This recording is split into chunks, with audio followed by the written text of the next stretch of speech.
भारत में टीचर लड़की लड़का घुमाने में कभी मना नहीं करता। भारत के टीचर इस समय प्रेजेंट में सब नहीं, कुछ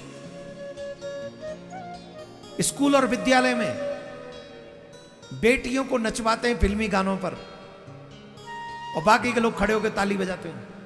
प्रिंसिपल भी ताली बजा रहा है, टीचर भी ताली बजा रहे हैं, क्या गजब का डांस किया। ये हैं भारत के टीचर।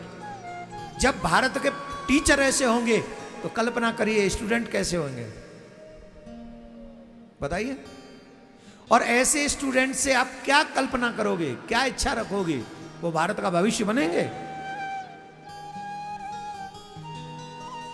और इस बात पर न तो कोई सोच रहा है न कोई बोल रहा है। हम तो कहते हैं भारत सरकार को एक कानून लाना चाहिए कि भारत में टीचर की नौकरी उसी को मिलेगी जिसे रामायण और गीता कंठस्थ होगी, जिसके माथे पे तिलक, हाथ में कलावा, गले में तुलसी, और जो किसी गुरु से दीक्षित होगा उसी को टीचर बनने का अवसर प्राप्त होगा। अरे जो खुद ही सत्कर्मी नहीं है वो बच्चों को क्या सत्कर्मी बनाएगा। एक एक टीचर पे हजारों बच्चों की जिम्मेदारी होती है और वो टीचर प्राइवेट ट्यूशन के लिए बुलाते हैं बच्चों को, और प्राइवेट ट्यूशन में भी बच्चियों को ज्यादा बुलाते हैं, पास करने की बात करते हैं, बदले में कुछ और चाहते हैं। क्या मिलेगा इससे हमारे भारत को, बताइए तो सही। मैं बार बार कह रहा हूं हमारे बच्चे क्यों बिगड़ रहे हैं, फिर पूछ रहा हूं मैं आपसे, हमारे बच्चे क्यों बिगड़ रहे हैं? क्योंकि उनका संग गलत है।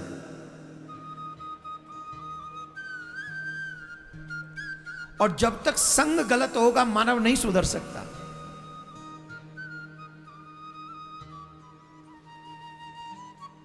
ये ठीक नहीं है।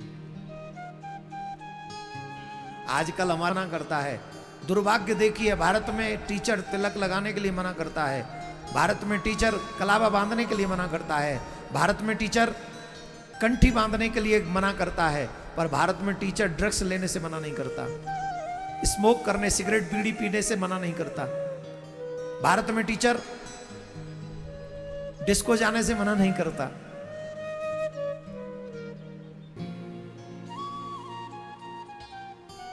कुर्सी पर बैठे हुए लोगों को, कानून बनाने वाले लोगों को भारत के भविष्य के लिए इस पे चिंतन करना चाहिए, इस पे मनन करना चाहिए। हम गंगोत्री से व्यासपीठ पर बोल रहे हैं, व्यासपीठ से इस बात को कह रहे हैं, तो हम नहीं कह रहे हैं, हमसे कोई कहलवा रहा होगा, इसलिए हम ये बात आप तक पहुंचा रहे हैं। और एक बात ध्यान रखना, अगर हम नहीं सुधरे तो प्रकृति हमें सुधार देगी। या तो हम स्वयं सुधर जाएं, नहीं तो प्रकृति सुधार देगी। और अच्छे अच्छों को सुधार दिया प्रकृति ने।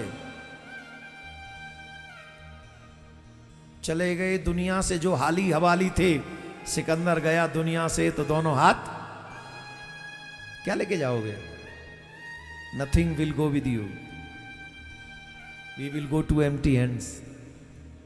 एवरीवन, सब खाली हाथ जाएंगे।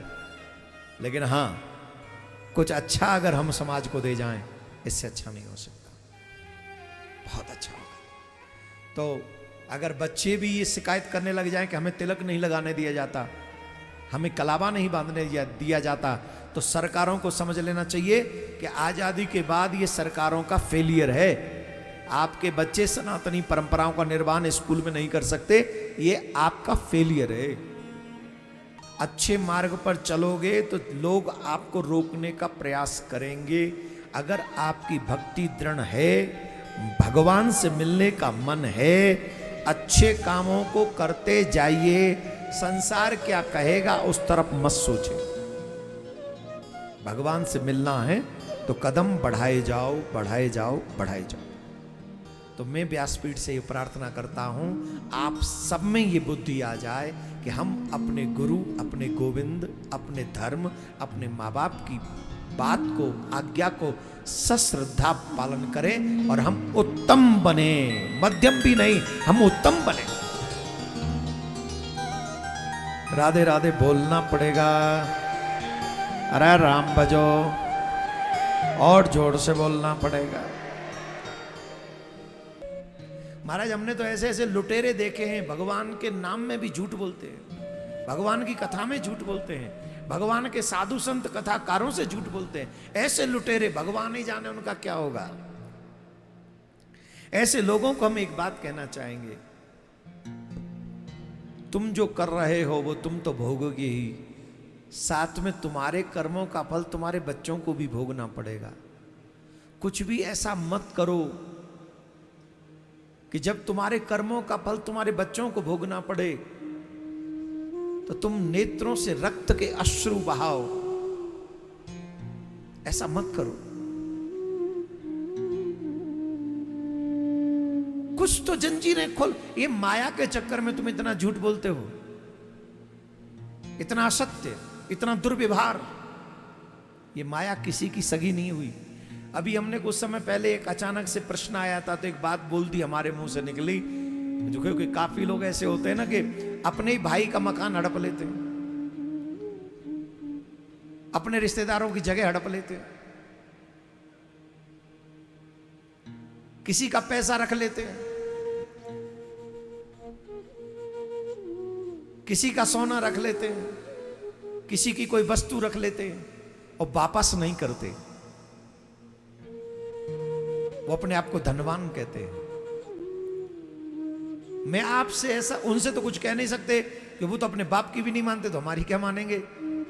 वो तो अपने बाप की भी नहीं मानते, हमारी क्या मानेंगे। तो उनसे कुछ नहीं कहेंगे, पर जिनका हड़पा है उनसे कहेंगे। जब वो मर जाएं तो उनके अंतिम संस्कार में जरूर जाइएगा और देखिएगा कितने लाख, कितने करोड़ अपने साथ ले जा रहे हैं, कितनी गज जमीन वो अपने साथ में ले जा रहे हैं। जरा जाकर चेक कीजिएगा कि वो लेके क्या जा रहा है, जिसने जीवन भर बेईमानी की, हड़प किया, चोरी किया, दूसरों की संपत्ति को छीनता रहा, रिश्वत लेता रहा। ऐसे लोगों के अंतिम संस्कार पे जरूर जाइए। वो संसार का सबसे कंगाल है। अगली बार वो मंदिर में कहीं बैठा मिलेगा ना कोई, जिसके हाथ पांव कुछ नहीं होंगे, भगवान के नाम पे दे दे, ऐसा बोलने वाला जब मिले, समझ लेना वो वही है जिसने जीवन भर दूसरों का हड़पा है, छीना है, झपटा है, कभी किसी को दिया नहीं। आज वही मांग रहा है और आज इसे मिल नहीं रहा है। इसलिए कभी किसी का हक मत खाओ। पर माया के मोह में, माया के लोभ में व्यक्ति मानता नहीं है और ये अपराध कर बैठता है।